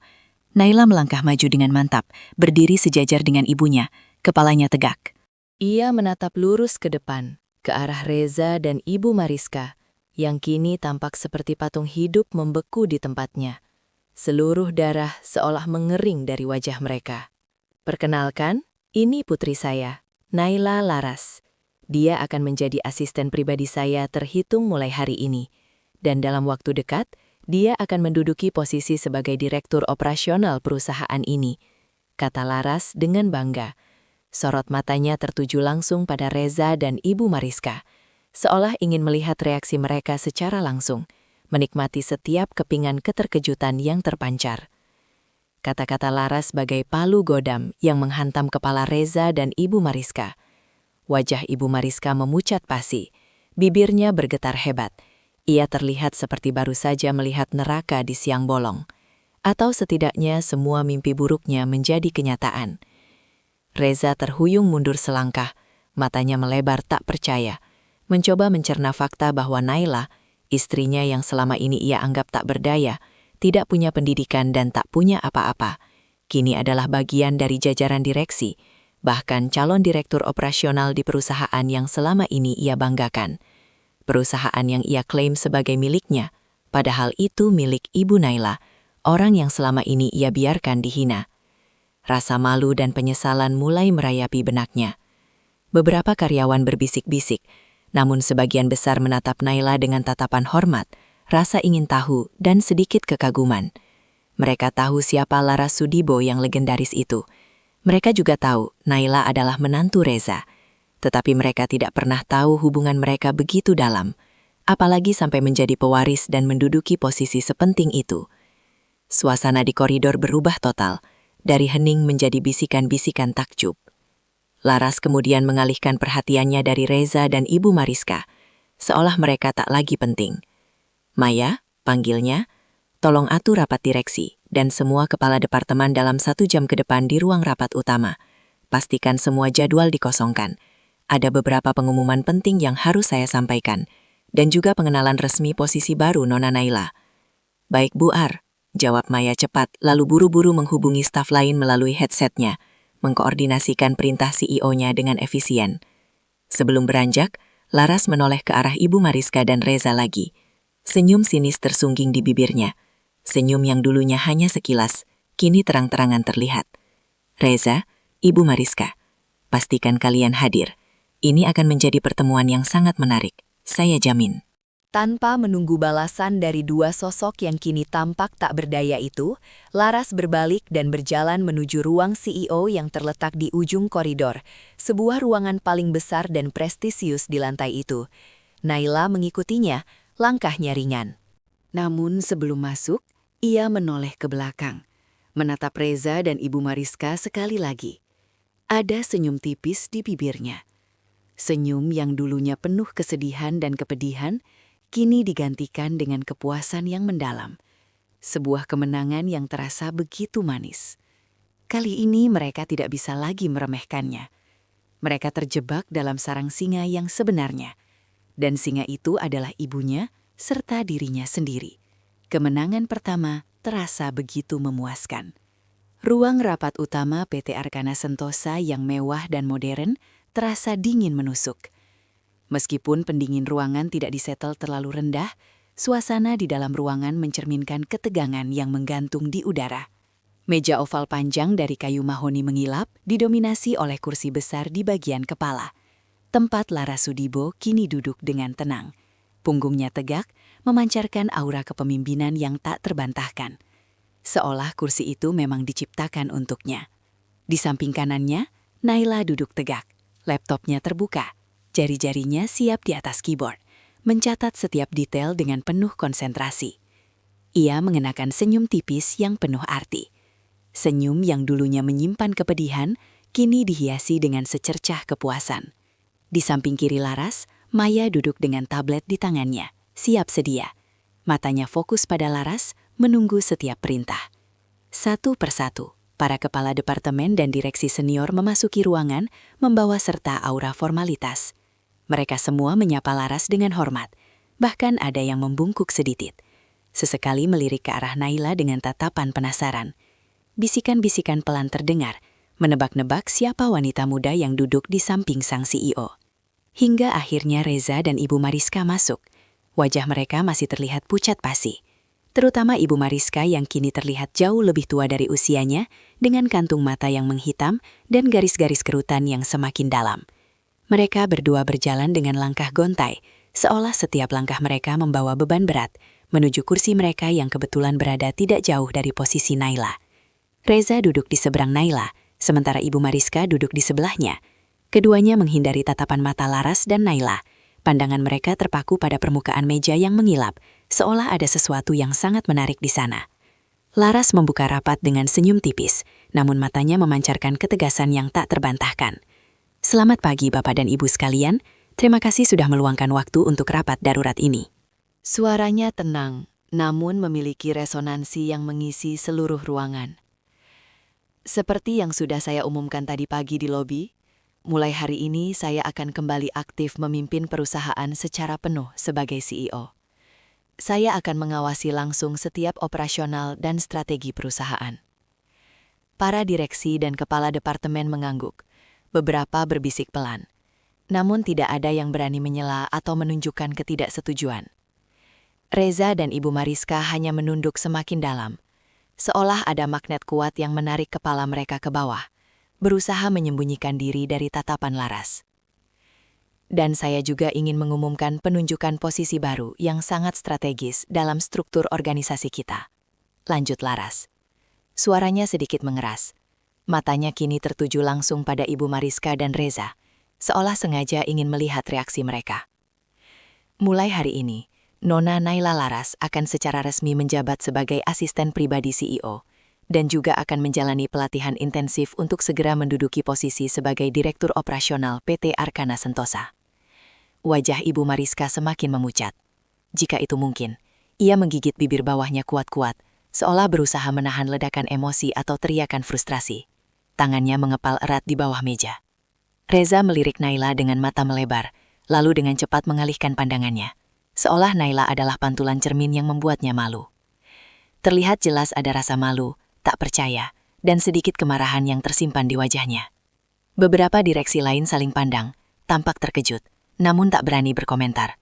Ini adalah pengangkatan posisi yang sangat tinggi dan mendadak untuk seseorang yang baru masuk ke dalam jajaran manajemen puncak. Saya tahu keputusan ini mungkin mengejutkan bagi sebagian dari Anda. Laras melanjutkan. Suaranya kini lebih tegas dan jelas, seolah sengaja ditujukan kepada Reza dan Ibu Mariska yang terus menunduk. Nona Naila mungkin masih baru di jajaran eksekutif, namun ia memiliki kapabilitas dan potensi yang sangat besar. Beliau adalah lulusan terbaik dengan nilai sempurna di bidang manajemen bisnis dari universitas ternama, dan memiliki pemahaman yang luar biasa terhadap operasional perusahaan ini, bahkan melebihi beberapa karyawan lama sekalipun. Karena ia telah secara diam-diam mempelajari setiap seluk-beluknya. Laras berhenti sejenak, tatapannya menyapu seluruh ruangan, memastikan semua orang mendengar pesannya. Dan yang terpenting, beliau adalah orang kepercayaan penuh saya yang saya tunjuk langsung untuk membawa perusahaan ini ke tingkat berikutnya. Reza dan Ibu Mariska semakin gelisah di tempat duduk mereka. Pujian Laras terhadap Naila ditambah penekanan pada kapabilitas, pemahaman, dan lulusan terbaik yang secara implisit menyindir mereka yang sering meremehkan Naila, terasa seperti cambuk yang menghantam harga diri mereka. Mereka tahu benar, mereka sering meremehkan kecerdasan Naila, menganggapnya hanya lulusan biasa yang beruntung mendapatkan Reza. Baiklah, kita akan langsung membahas beberapa agenda penting yang tidak bisa ditunda. Laras beralih ke agenda utama rapat. Ia menekan tombol pada remote di tangannya, dan sebuah proyeksi data mulai muncul di layar lebar di dinding. Itu adalah data kinerja perusahaan yang mengejutkan, menunjukkan adanya ketidakberesan dan anomali dalam beberapa laporan keuangan dan proyek yang ditangani. Laras menyebutkan angka-angka kerugian yang signifikan pada proyek-proyek tertentu yang seharusnya menghasilkan keuntungan besar, terutama pada proyek perumahan Green Valley Residence dan City View Tower, kata Laras. Matanya menatap tajam langsung ke arah Ibu Mariska, sang manajer keuangan. Sorot mata Laras mengunci Ibu Mariska seolah menginterogasinya. Laporan yang saya terima menunjukkan profitabilitas yang sangat rendah, bahkan kerugian. Padahal potensi pasarnya sangat besar, dan kita sudah menginvestasikan dana yang tidak sedikit. Saya ingin penjelasan rinci mengenai hal ini, Ibu Mariska. Sepertinya ada beberapa ketidaksesuaian angka di sini. Ibu Mariska tersentak, badannya sedikit melompat. Wajahnya kini benar-benar merah padam, bukan lagi pucat. Ia mulai gagap, bibirnya bergetar mencari-cari kata itu. Itu karena biaya operasional yang sangat tinggi, Bu Ar, dan juga fluktuasi pasar yang tidak bisa diprediksi, harga material yang naik tiba-tiba, biaya operasional tinggi, fluktuasi pasar. Laras menyeringai dingin, tawa sinis tanpa suara. Data yang saya miliki tidak menunjukkan demikian, Ibu Mariska. Justru ada indikasi penggelembungan dana dan anggaran yang tidak wajar. Bahkan beberapa transaksi mencurigakan yang tidak tercatat dengan semestinya. Saya juga menemukan beberapa pengeluaran ganda untuk vendor yang sama. Laras menekan tombol lagi, dan grafik-grafik data yang rumit, lengkap dengan angka-angka merah yang mencolok, muncul di layar, membantah setiap argumen Ibu Mariska. Ruangan mendadak hening total. Semua mata tertuju pada Ibu Mariska, yang kini tampak seperti ikan kehabisan napas, terperangkap dalam jaring. Keringat dingin mulai menetes di pelipisnya. Reza di sampingnya juga ikut menunduk, takut akan imbasnya, sadar bahwa mereka kini berada di ujung tanduk. Naila hanya mengamati, melihat wajah Reza dan Ibu Mariska yang memucat, berganti merah karena malu, lalu kembali pucat karena takut. Permainan ini baru saja dimulai, dan Laras sang bos besar sedang menunjukkan taringnya satu persatu dengan sangat perlahan dan menyakitkan.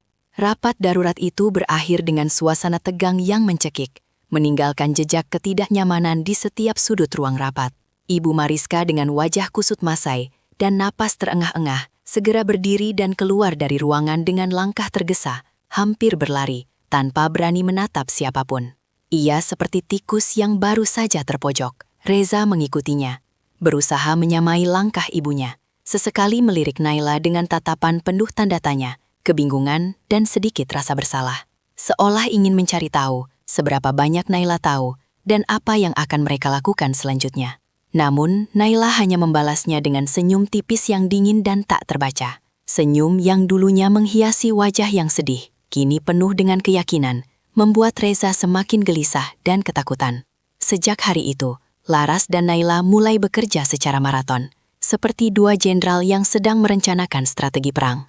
Laras mengambil alih kendali penuh perusahaan, memegang setiap keputusan penting, dan tidak lagi mengandalkan laporan mentah dari Reza maupun Ibu Mariska. Setiap dokumen yang masuk, setiap proposal yang diajukan harus melalui persetujuan langsung darinya. Sementara itu, Naila di bawah bimbingan langsung Laras, dengan cepat mempelajari seluk-beluk perusahaan. Dengan latar belakang pendidikannya yang cemerlang di bidang manajemen bisnis, otaknya yang cerdas dan daya analisisnya yang tajam, Naila menyerap informasi seperti spons yang haus air. Ia mulai mengaudit setiap departemen satu persatu, dengan fokus utama pada Departemen Keuangan dan Pemasaran, yang selama ini dipimpin oleh Ibu Mariska dan Reza. Kita harus menemukan bukti kuat, Nak, kata Laras suatu sore di ruang kerjanya yang luas, saat mereka berdua sedang memeriksa tumpukan dokumen proyek yang tingginya menggunung. Laras mengenakan kacamatanya, meneliti angka-angka dengan cermat. Mereka pasti tidak bekerja sendiri. Penggelembungan dana sebesar ini tidak mungkin hanya dilakukan oleh dua orang. Pasti ada jaringan yang lebih besar. Naila mengangguk. Jari telunjuknya mengetuk-ngetuk layar tablet yang menampilkan grafik-grafik keuangan. Aku sudah mencurigai beberapa vendor yang sering mereka gunakan. Bu, namanya sering muncul di proyek-proyek besar. Pembayaran kepada mereka selalu melebihi estimasi awal yang wajar, dan ada beberapa nama perusahaan yang berulang muncul dengan nominal transaksi sangat besar, bahkan untuk pekerjaan yang seharusnya kecil. Dengan akses penuh ke sistem perusahaan yang kini sepenuhnya berada di bawah kendali Laras, Naila mulai menggali lebih dalam, jauh lebih dalam dari yang bisa dibayangkan Reza dan Ibu Mariska. Ia memeriksa setiap transaksi, setiap info, setiap detail kontrak, membandingkan anggaran dengan realisasi, dan menganalisis setiap detail data keuangan. Tangannya cekatan mengoperasikan komputer, matanya jeli menemukan setiap anomali dan kejanggalan, bahkan yang terkecil sekalipun. Ia bekerja tanpa lelah, seringkali pulang paling akhir dari kantor, bahkan terkadang menginap. Didampingi oleh Maya yang sangat membantu dalam mengumpulkan informasi dan memverifikasi data, tim audit internal perusahaan yang kini juga loyal kepada Laras, membantu Naila dalam penyelidikan ini bergerak secara senyap dan efisien. Suatu malam saat Naila sedang memeriksa data transfer bank secara digital, ia menemukan pola mencurigakan yang berulang. Ada serangkaian transfer dana dalam jumlah besar, mencapai miliaran rupiah ke rekening pribadi atas nama seseorang yang tak asing lagi di telinga mereka. Herman Wijaya, salah satu direktur proyek senior yang sangat dihormati di perusahaan, yang selama ini dikenal sebagai sosok yang jujur dan berintegritas tinggi. Yang lebih mengejutkan, Herman Wijaya juga merupakan rekan kerja dekat Ibu Mariska, sering terlihat makan siang bersama dan terlibat dalam proyek yang sama. Transfer ini lakukan secara berkala, selalu terjadi tepat setelah pembayaran proyek-proyek besar yang dikelola dan disetujui oleh Ibu Mariska dan Reza. Bu, lihat ini, kata Naila. Suaranya sedikit tercekat karena terkejut, menunjukkan layar laptopnya pada Laras. Transfer ke rekening Bapak Herman Wijaya. Jumlahnya sangat signifikan, dan ini jelas bukan gaji atau bonus. Ini seperti komisi tersembunyi atau mungkin uang suap. Laras menyepitkan mata, meneliti data di layar laptop Naila dengan saksama. Sebuah seringai dingin muncul di bibirnya. Herman Wijaya, aku sudah menduga ada pemain lain di balik ini. Dia selalu terlihat polos dan tak berdosa di depan. Tapi dia adalah rubah berbulu domba yang sangat licik. Raut wajah Laras mengeras, menunjukkan ekspresi tekad yang kuat. Ini adalah bukti kunci yang kita butuhkan. Nak, jaring kita mulai terpasang. Investigasi tidak berhenti di situ. Dengan petunjuk baru ini, Naila kemudian mencari tahu lebih jauh tentang aset-aset dan gaya hidup Herman Wijaya. Dengan bantuan tim legal perusahaan yang kini sepenuhnya berada di bawah kendali Laras dan bekerja dengan sangat loyal, mereka menemukan bahwa Herman memiliki beberapa properti mewah, villa di puncak, apartemen di pusat kota, dan mobil-mobil sport, serta investasi lain yang sama sekali tidak sesuai dengan profil gajinya sebagai direktur proyek. Beberapa properti mewah itu bahkan terdaftar atas nama kerabat jauh atau perusahaan cangkang yang baru dibentuk, sebuah taktik umum untuk menyembunyikan aset. Sementara Naila dan Laras sibuk mengumpulkan bukti-bukti yang tak terbantahkan ini, Ibu Mariska dan Reza mulai merasakan tekanan yang luar biasa. Setiap langkah mereka di kantor diawasi, setiap email yang mereka kirim, setiap percakapan telepon, terasa seperti diawasi. Rapat-rapat yang dipimpin Laras kini selalu menuntut laporan yang lebih transparan dan detil, dengan pertanyaan-pertanyaan tajam yang membuat mereka kesulitan menjawab. Bahkan Ibu Mariska beberapa kali terlihat panik saat Laras secara mendadak meminta laporan keuangan mendetil yang ia tahu telah ia manipulasi dan sembunyikan. Reza yang biasanya santai dan sering bercanda di kantor, kini sering terlihat murung, gelisah, dan sering bolak-balik ke toilet seperti cacing kepanasan. Mereka mencoba mencari celah untuk kembali memanipulasi data atau menyembunyikan jejak, namun kini semua pintu tertutup rapat, dan setiap data yang masuk ke sistem akan langsung dianalisis oleh Naila. Suatu hari, Ibu Mariska yang merasa terpojok dan putus asa mencoba mendekati Naila di pantry kantor saat Naila sedang mengambil air. Wajah Ibu Mariska tampak lelah dan penuh keputusasaan. Naila, nak, ibu tahu ibu kemarin keterlaluan. Maafkan ibu nak, tapi tolonglah sayang. Ibu Mariska kan ibumu juga, ibu mertuamu. Jangan terlalu keras begini. Kita kan keluarga. Nah, kita bisa bicarakan ini baik-baik. Suaranya terdengar memelas, sangat berbeda dari nada angkuh yang biasa ia gunakan. Naila menatap Ibu Mariska dengan tatapan dingin dan tak berkedip, tanpa sedikit pun belas kasihan di matanya. Saya bekerja secara profesional, Ibu Mariska.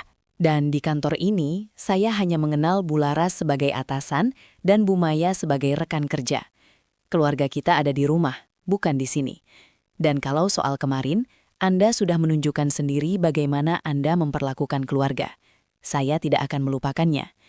Naila berbalik, meninggalkan Ibu Mariska yang terdiam membeku, menyadari betapa jauhnya Naila sekarang dari menantu penurut dan polos yang dulu ia kenal. Tangan dingin Naila yang dulunya penuh kehangatan dan simpati, kini menjadi instrumen yang tajam dan presisi dalam menjalankan misi balas dendam mereka. Setiap bukti yang ia temukan adalah paku yang akan memaku posisi Reza dan Ibu Mariska di ujung jurang kehancuran. Berat, seolah setiap orang menahan napas. Isu tentang Laras Sudibyo yang kembali aktif memimpin, dan Naila yang kini menjadi tangan kanannya, menyebar dengan cepat, menciptakan desas-desus yang tak berkesudahan di kalangan karyawan. Reza dan Ibu Mariska yang dulunya adalah sosok yang dihormati dan ditakuti, kini terlihat seperti dua orang yang hidup dalam bayang-bayang ketakutan. Mereka mulai menjauhi Naila, bahkan tidak berani lagi berinteraksi dengannya, apalagi setelah insiden di pantry. 1 minggu setelah rapat darurat, Laras memanggil Reza dan Ibu Mariska ke ruangannya. Ruangan CEO yang megah itu terasa semakin dingin bagi mereka berdua. Laras duduk di kursi kebesarannya. Di sampingnya, Naila duduk di sofa dengan ekspresi tenang, namun sorot mata yang tajam, memegang sebuah map tebal di tangannya. Maya berdiri di sudut ruangan, siap mencatat.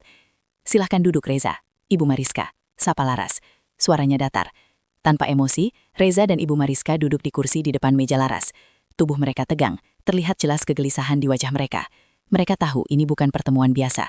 Baiklah, saya tidak akan membuang waktu kalian. Laras memulai langsung ke intinya. Setelah melakukan audit menyeluruh selama seminggu terakhir, dan dengan bantuan Nona Naila serta tim audit internal kita, kami menemukan beberapa hal yang sangat serius. Laras menghela napas, menatap Ibu Mariska dengan tatapan menusuk. Ibu Mariska, sebagai manajer keuangan, Anda bertanggung jawab penuh atas penggelembungan dana pada proyek Green Valley Residence dan Skyline Vista Tower. Kami memiliki bukti konkret transfer dana ke rekening vendor fiktif, pembelian material fiktif, dan indikasi penyelewengan dana perusahaan hingga miliaran rupiah. Semua bukti ini sudah sangat kuat. Ibu Mariska tersentak. Wajahnya langsung memucat pasi. Tidak, itu tidak benar, Bu Ar. Itu hanya salah paham. Saya tidak mungkin melakukan itu. Ia mencoba membela diri, namun suaranya bergetar. Jangan berbohong, Ibu Mariska, kata Naila. Suaranya tenang namun tajam. Ia meletakkan map tebal di atas meja, lalu membukanya, memperlihatkan tumpukan dokumen dan grafik data. Kami memiliki salinan rekening koran, bukti transfer, dan bahkan rekaman percakapan Anda dengan beberapa vendor yang membahas komisi tertentu. Mendengar kata rekaman percakapan, Ibu Mariska langsung terdiam, matanya membelalak ketakutan. Ia menatap Reza dengan panik, mencari dukungan, namun Reza sendiri sudah membeku di kursinya. Dan Reza, Laras melanjutkan, kini menatap putranya Naila sebagai manajer pemasaran. Anda juga terlibat dalam skema ini. Ada bukti bahwa Anda menyetujui anggaran yang digelembungkan, menerima sejumlah fee dari beberapa proyek, dan bahkan ada transaksi mencurigakan dengan Herman Wijaya yang kami curigai sebagai perantara Anda. Reza mengangkat kepalanya, matanya dipenuhi ketidakpercayaan dan kepanikan. Tidak, Bu Laras. Saya tidak tahu apa-apa dengan itu. Saya hanya mengikuti arahan Ibu Mariska. Ia mencoba mengelak, melemparkan kesalahan pada ibunya. Oh, jadi sekarang saling lempar kesalahan, Laras menyeringai dingin. Itu tidak akan mengubah fakta. Bukti kami sudah sangat kuat. Anda berdua telah melakukan penipuan dan penggelapan dana perusahaan. Ini adalah tindak pidana yang bisa membawa kalian ke jalur hukum. Kata-kata tindak pidana dan jalur hukum membuat Ibu Mariska dan Reza tersentak. Keduanya terdiam, ketakutan mulai menguasai mereka. Namun Laras melanjutkan, suaranya melunak sedikit namun masih tegas. Saya tidak ingin memperpanjang masalah ini di ranah hukum. Demi nama baik perusahaan, saya akan memberikan kalian sebuah pilihan. Wajah Ibu Mariska dan Reza sedikit mengangkat. Ada secercah harapan di mata mereka. Pilihan pertama, kata Laras, saya akan melaporkan kalian ke pihak berwajib dengan semua bukti yang kami miliki. Kalian akan menghadapi tuntutan hukum atas penipuan dan penggelapan yang bisa berakhir dengan hukuman penjara dan denda yang sangat besar. Reza dan Ibu Mariska menelan ludah, wajah mereka kembali pucat. Atau pilihan kedua, Laras melanjutkan, matanya menatap tajam. Kalian mengundurkan diri dari perusahaan ini dengan hormat segera setelah rapat ini. Semua tunjangan dan fasilitas perusahaan akan dicabut. Dan kalian, Ibu Mariska beserta Reza, harus mengosongkan apartemen dan melepaskan semua aset yang terkait dengan dana perusahaan ini. Tidak ada uang pesangon, tidak ada surat rekomendasi. Kalian akan keluar dari perusahaan ini tanpa sepeser pun dari kami. Dan tentu saja tidak ada tuntutan hukum dari pihak kami. Tapi kalian harus berjanji untuk tidak pernah lagi mengganggu kehidupan kami, terutama Naila dan saya. Keheningan kembali menyelimuti ruangan. Ini adalah ultimatum, pilihan sulit di antara dua nasib buruk. Bagi Ibu Mariska dan Reza, kehilangan jabatan, kemewahan, dan bahkan tempat tinggal adalah pukulan telak. Namun, ancaman penjara jauh lebih menakutkan. Ibu Mariska yang biasanya angkuh, kini menunduk. Reza menatap Naila, matanya memohon. Naila hanya membalasnya dengan tatapan datar. Ia tidak merasakan kasihan sedikitpun. Ini adalah balasan atas semua yang mereka lakukan pada ibunya. Jadi, bagaimana keputusan kalian? Laras bertanya, menatap jam tangannya. Waktu kalian 10 menit. Ibu Mariska dan Reza saling pandang. Raut wajah mereka menunjukkan kekalahan yang menyakitkan. Ini adalah pengusiran balik, bukan hanya dari perusahaan, tetapi juga dari kehidupan mewah yang selama ini mereka nikmati, yang ironisnya berasal dari harta yang mereka curi dari pemilik aslinya. 10 menit berlalu seperti abad-abad bagi Reza dan Ibu Mariska. Ruangan rapat terasa semakin dingin, seolah membeku bersama dengan harapan mereka. Wajah Ibu Mariska berkerut, air mata mulai menggenang di pelupuknya, memudarkan sisa-sisa kesombongan yang dulu selalu melekat padanya. Reza menunduk, tak berani mengangkat kepala. Rasa malu dan kekalahan menguasainya. Mereka berdua tahu tidak ada jalan keluar.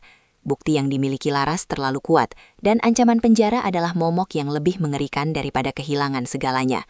Bagaimana keputusan kalian? Laras bertanya lagi. Suaranya tenang, namun mengandung desakan. Ibu Mariska akhirnya mengangkat kepala, menatap Laras dengan mata sembab. Kami terima pilihan kedua, Bu Laras.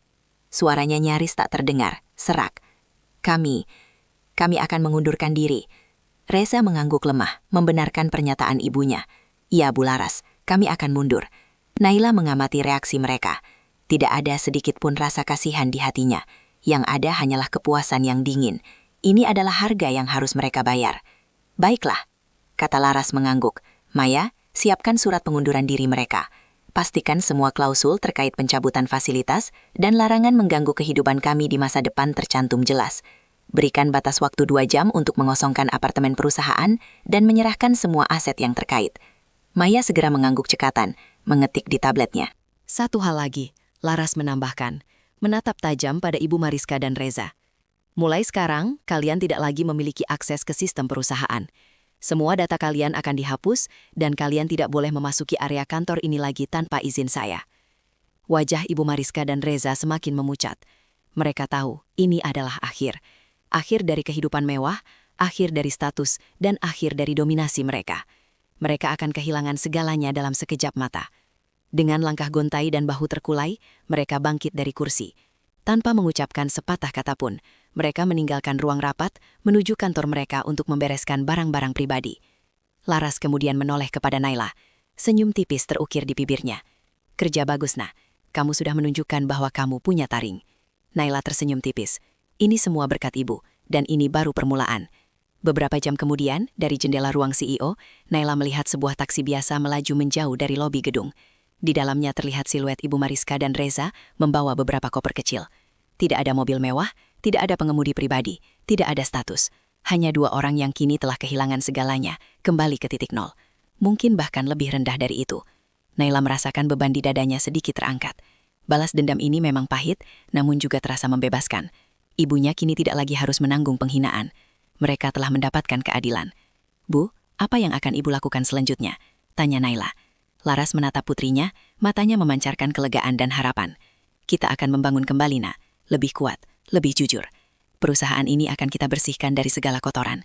Dan kamu, Naila, kamu akan menjadi bagian penting dari masa depan Maharika Jaya. Kamu akan belajar menjadi seorang pemimpin sejati. Naila mengangguk. Ia tahu perjalanan mereka baru saja dimulai.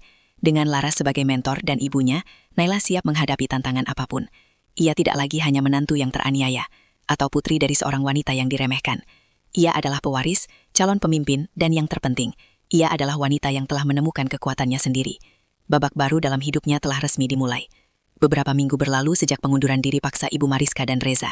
Suasana di kantor PT Arkana Sentosa berubah drastis. Ketegangan yang sebelumnya menyelimuti, kini berganti dengan aura optimisme dan efisiensi. Di bawah kepemimpinan Laras, perusahaan bergerak cepat menuju pemulihan. Naila dengan posisi barunya sebagai asisten pribadi CEO dan calon direktur operasional menjadi pusat perhatian. Ia bekerja tanpa lelah, mendampingi Laras dalam setiap rapat, setiap keputusan, dan setiap investigasi internal yang masih berlanjut. Naila terbukti menjadi tangan kanan yang sangat cakap.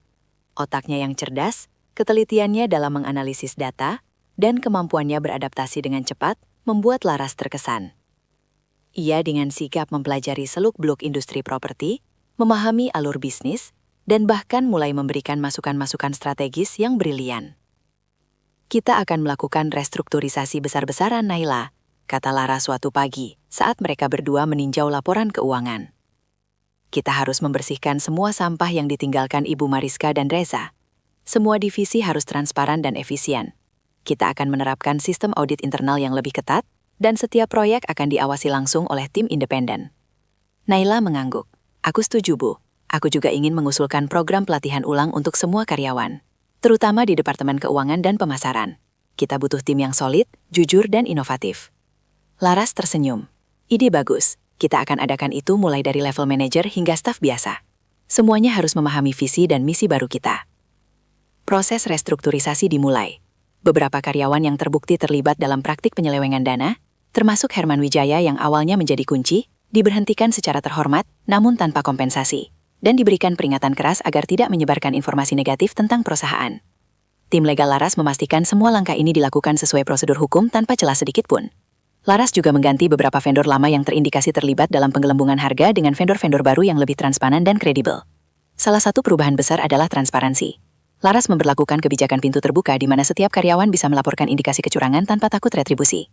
Ia juga mengadakan sesi pertemuan rutin dengan karyawan dari berbagai level, mendengarkan masukan dan keluhan mereka. Hal ini menciptakan lingkungan kerja yang lebih positif dan loyal. Naila sendiri mulai mendapatkan rasa hormat dari para karyawan. Awalnya beberapa orang mungkin meragukannya karena ia datang sebagai orang baru dengan posisi tinggi. Namun, etos kerjanya yang luar biasa, kecerdasannya yang terbukti, dan kepribadiannya yang ramah namun tegas dengan cepat memenangkan hati mereka. Ia tidak segan turun langsung ke lapangan proyek, berdiskusi dengan para insinyur dan mandor, serta mempelajari detail konstruksi. Nona Naila benar-benar luar biasa. Bisik seorang staf marketing kepada temannya saat melihat Naila sedang menganalisis denah proyek baru. Dia detail sekali. Bu Laras tidak salah pilih. Naila seringkali teringat pada saat-saat ia masih menjadi menantu yang diremehkan, wanita yang dianggap tak berpendidikan oleh Ibu Mariska. Kini ia bukan hanya memiliki pendidikan formal yang diakui, tetapi juga pengalaman dan kekuatan nyata. Ia telah membuktikan dirinya bukan hanya kepada Ibu Mariska dan Reza, tetapi juga kepada dirinya sendiri. Kini PT Arkana Sentosa perlahan bangkit dari keterpurukan. Proyek-proyek yang sebelumnya merugi kini menunjukkan tanda-tanda profitabilitas. Reputasi perusahaan yang sempat sedikit tercoreng akibat isu internal mulai pulih dan bahkan bersinar lebih terang dari sebelumnya.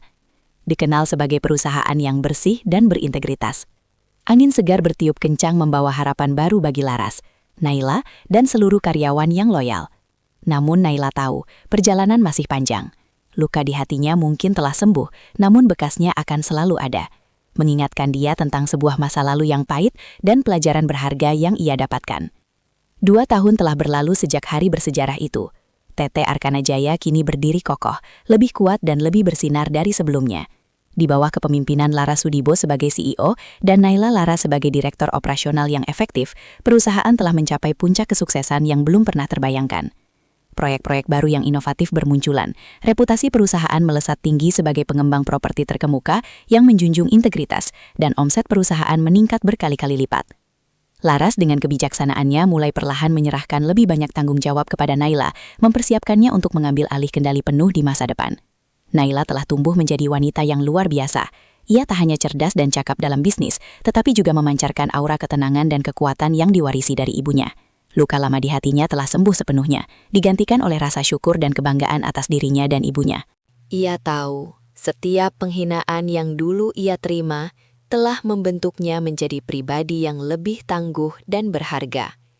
Suatu sore, Laras dan Naila sedang menikmati teh di taman belakang mensa mereka yang asri. Matahari terbenam perlahan, mewarnai langit dengan jingga keemasan.